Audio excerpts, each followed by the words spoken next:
guys, so this is my first ever video tutorial, and what we'll be making today is a very quick and easy, as in super simple na pizza na pwede nyo lang gawin sa bahay. You can even use your own toasters at home para gawin ito. And pwede na rin siyang pang negosyo if you think na kaya nyo, and I will try to post siguro later sa comments kung ano yung proper costing nito. If I could, you know, or maybe another video for costing.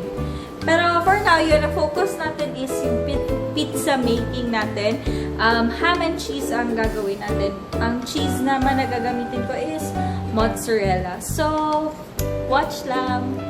So, pag magluluto or when baking or cooking, it's very important to prepare the ingredients first hand para hindi na kayo mahirapan, and it's easier kasi madali na lang siya i-set up. Especially ito kasi is, again, super simple lang yung gagawin natin.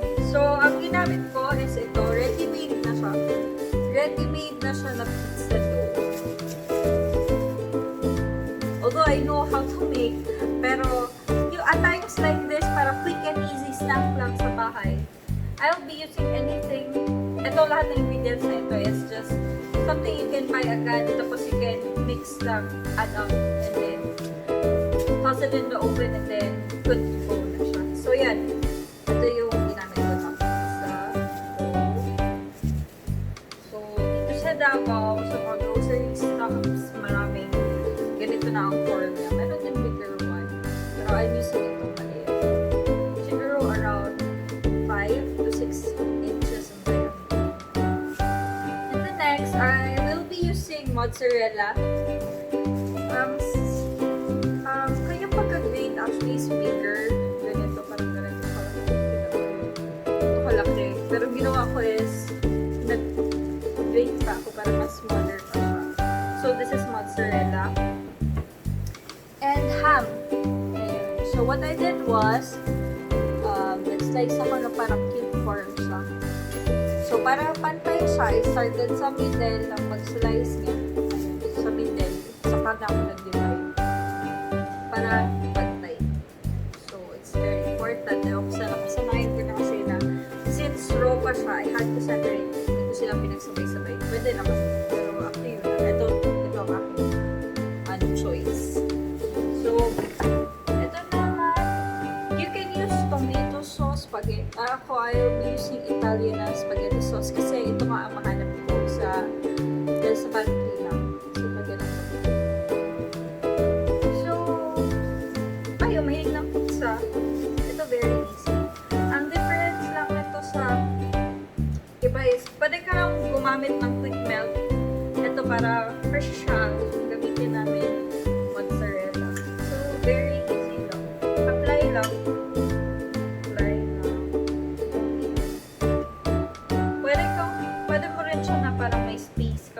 Para may crust, gano'n. Pero since para lang naman to sa amin, tsaka gusto namin na parang yun, lagyan na namin hanggang sa sides. So, spread ko lang.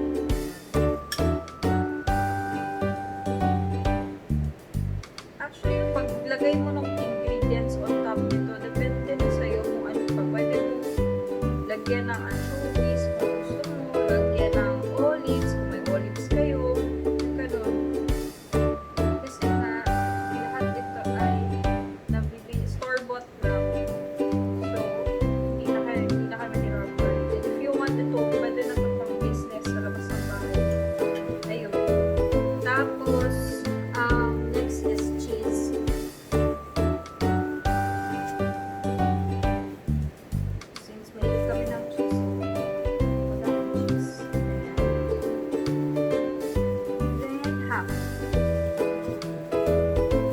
Gagamitin niyo naman ito for business, important ang pag-weigh ng pag-weigh niya per grams.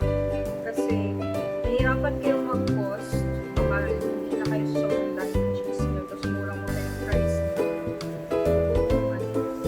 Nahirapan kayo mag-cost if hindi naka-gram ang mga item niyo or hindi naka-gram. Mura lang naman din yung mga pag-weigh. So, ayan. What now?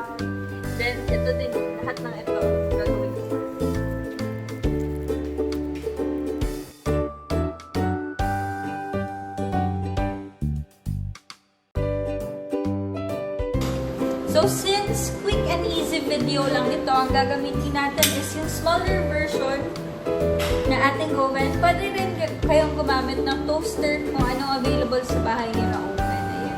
So, instead of yung industrial type, yan. Ang ginamit ko is ito lang. Pag-snacks lang naman din namin ito sa house. So, this one, electric ito siya. The other one is gas. So, if bulk na, mas maramihan yung kailangan nyo gawin, mas nakakatipid if yung gas ang gagamitin. So, ayun. I already showed you kung paano yung step-by-step na pag-add up, top up ng mga toppings sa iyong pizza. So, yan ang sample. So, ayun, may nakasalang na. And before namin ilagay yun sa loob, naka-preheat muna yung aming oven ng 10 minutes, 10 to 15 minutes na naka-preheat yung oven namin bago namin nilagay yung pizza inside. And then after that, ang cooking time naman ito is around 15 to 25 minutes. Depende sa kaano ka-init yung oven nyo. Ayan. Since ito kasi is yung electric, at saka wala akong lalagyan ng temperature sa loob, kailangan ko siya tansyahin for now. Ayan. Pero if yung bigger one ang gamit ko, meron kasi siyang temperature So, malaman ko lang na ilang minutes and yun, gamitin ko lang yung QT timer sa side. So, ayan, as you can see, nagluluto na yung ating pizza. I'm so excited. Ayan, talaga nang kainin. I'm just waiting na para may golden brown sa sides niya para take out ko na siya. Ayan. Kikita yung nag-spread yung ating cheese. Yummy! At yan, luto na. Do you have a certain recipe na gusto matutunan? Just comment it down below and we'll try to add it on our next video.